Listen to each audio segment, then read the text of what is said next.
Chapter 4 जिसमें sociological thinkers काफ़ी detailed में पढ़ने होते हैं।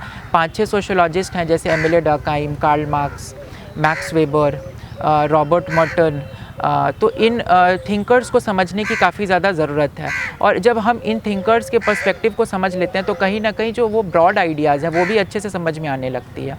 तो आई वर्कड ऑन दैट। जब आप इसको रीड करोगे बुक से तो it is very difficult in the beginning. तो आई सर्च्ड ऑन यूट्यूब कि how I can get a better understanding of this subject, जहाँ पे मुझे थोड़ा अच्छे तरीके से एक क्रेडिबल फैकल्टी के द्वारा इस चीज़ों को समझा दिया जाए। तो I got to know about sleepy IAS classes.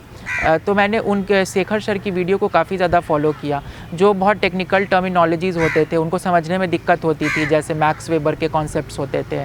फिर I could not in the beginning understand the difference between what is symbolic interactionism and what is interpretivist, because starting में दोनों सेम सा लगता था। बट फिर क्योंकि मैंने उनके काफ़ी सारे वीडियोज़ को फॉलो किया तो वहाँ से भी एक ब्रॉड आइडिया मिल गई कि हाँ ये चीज़ें डिफरेंट हैं।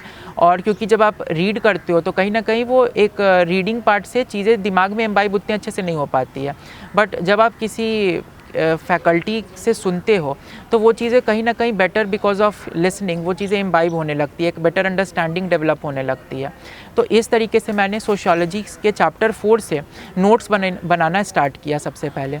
तो chapter 4 is the topic which I would say carries the most weightage in optional paper.